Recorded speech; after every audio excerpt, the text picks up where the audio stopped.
Hello, everybody, and welcome to another Tea Time with Mama Oye.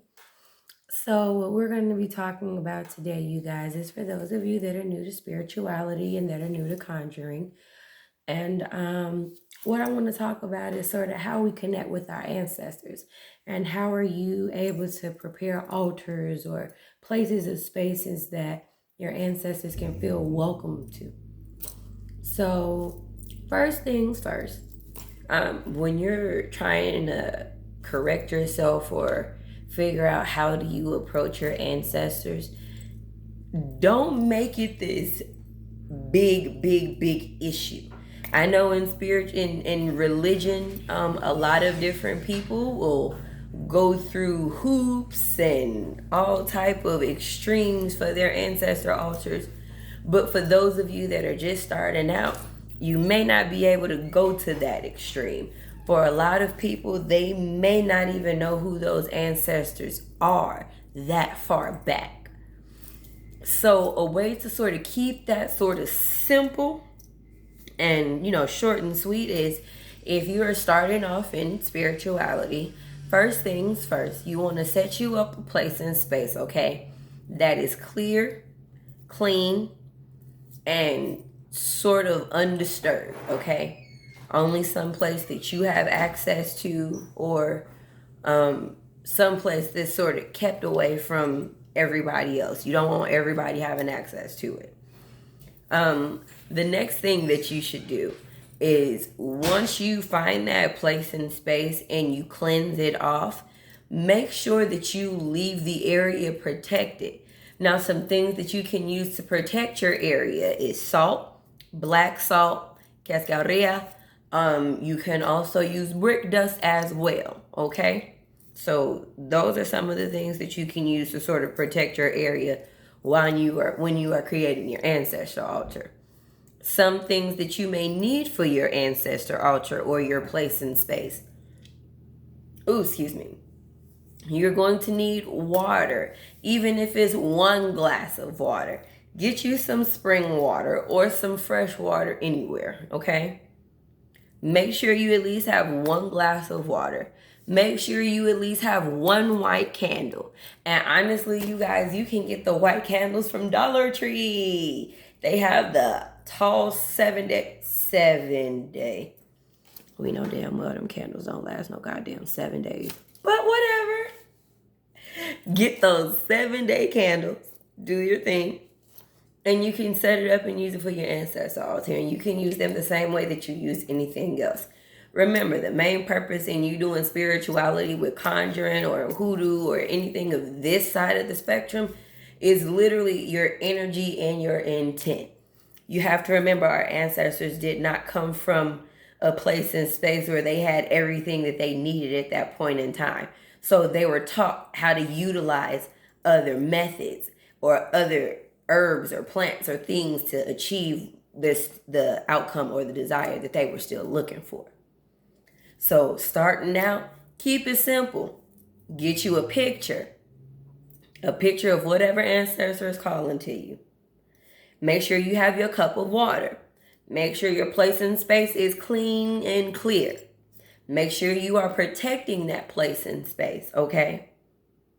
Make sure you have your white candle. And once you do all of that, that's it. If you want to take it a step further, you can add plants to it.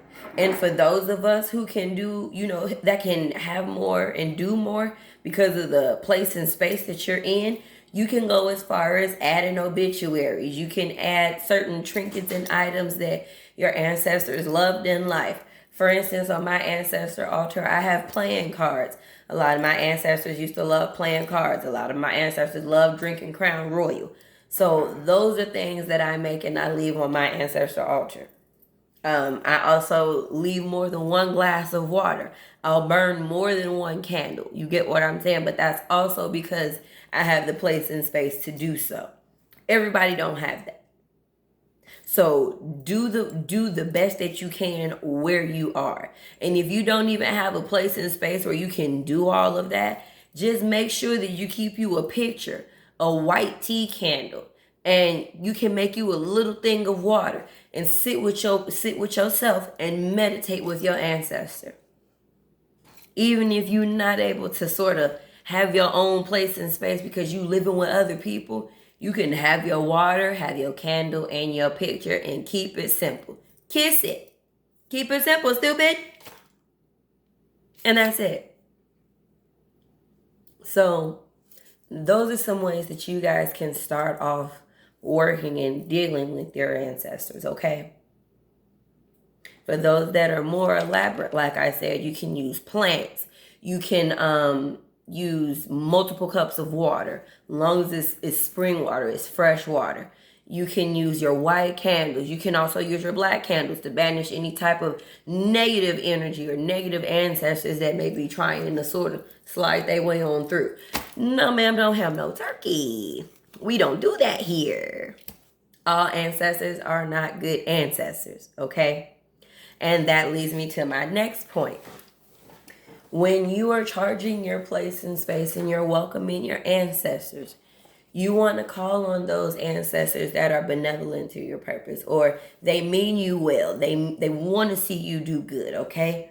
Because you have to remember, all ancestors aren't good ancestors, meaning if they were bitter in life, when they passed away, then 9 times out of 10, they would probably be bitter in death. And the fact that they have energetic abilities now, and they can intercede, that's a big issue. So what you don't want to do is invite all and everybody. And you also have to remember, within your DNA, you have a multitude of different type of ancestors as well. So be careful of doing that. Make sure that you say a prayer to outreach to them and make sure that it's understood. You want all of your ancestors to work on your behalf for your better good. And be very humble when you're doing this. Because spirits do tend to put all the other extraness aside and really focus on the intent of moving forward because they tired of being trapped between realms. And that's sort of what we're dealing with right now. A lot of ancestors and spirits are tired of being trapped between realms. So that is some of the things that you can use or utilize and do to start you on your journey with dealing with your ancestors and things of that nature. Another thing, food, offerings. So if you are giving offerings to your ancestors, some of the things that you need to look out for. So if you are offering water, wine, anything of that nature, specifically water. So if the water has bubbles in it, those are ancestors or good spirits that are there. That is excellent. If your water is clear or anything, that means there's no activity, and that's not always a bad thing. Sometimes you don't need the extraness.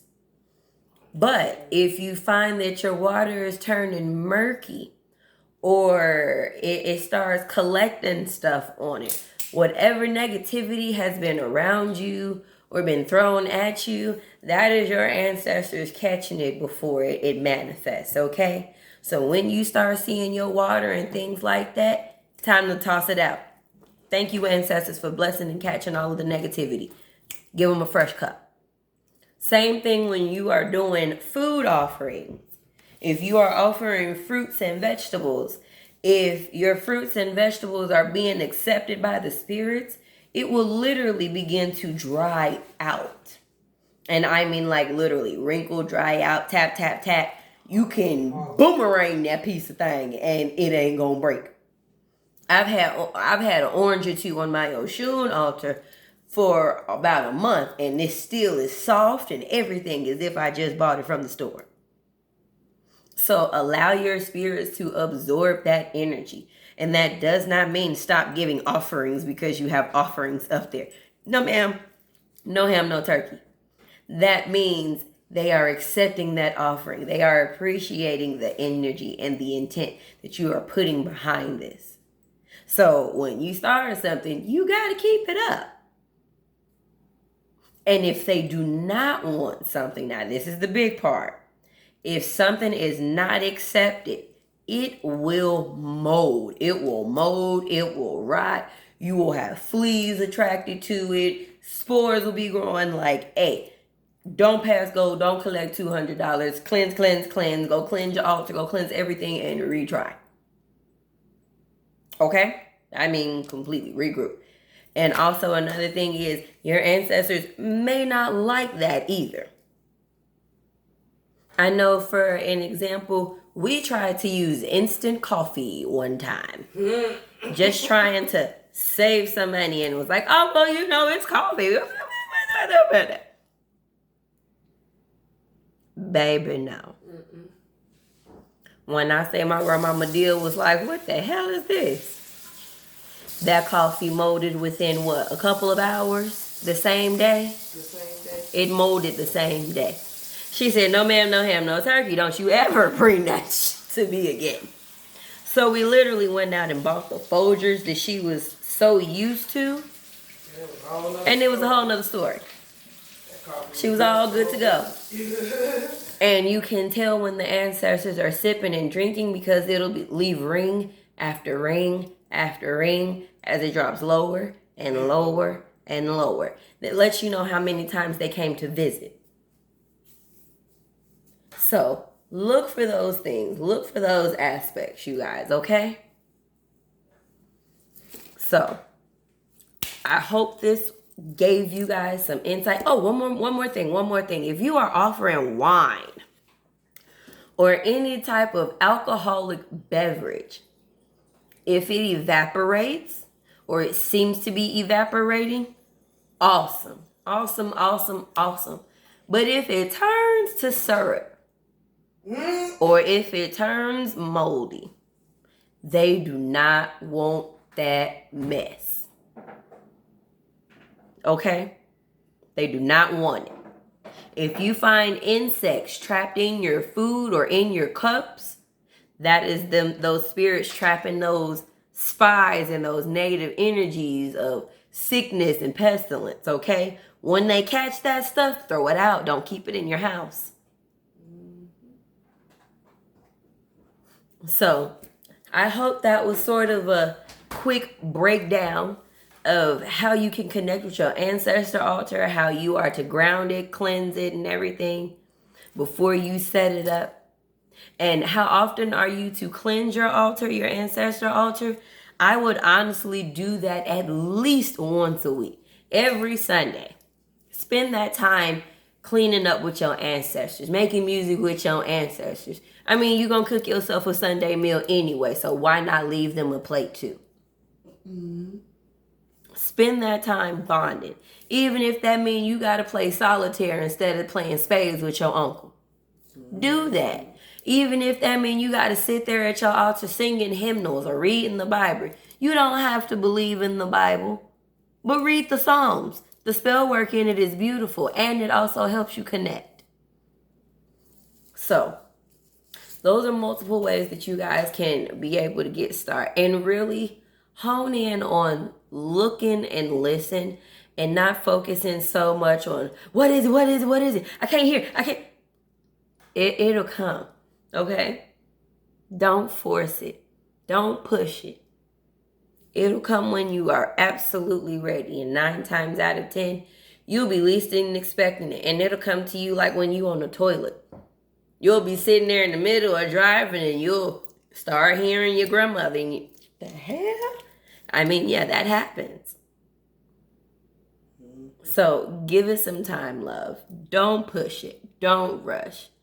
Be careful. Make sure your ancestors are working for your better good and your greater good versus those who are out to take advantage or have taken advantage of your bloodline before. Make sure you are cleansing. Make sure that you are protecting. And if you can't do all of that, like I said, a tea candle from Dollar Tree, a little glass cup from Dollar Tree, and a picture of one of your ancestors can suffice. And even if you don't have your ancestors, a cup of water and a tea candle can go a long way for spirits that really want to see you succeed. So, with that being said, my love, y'all know my motto. Namaste, my people. But no, I'm going to stay over here. Holla.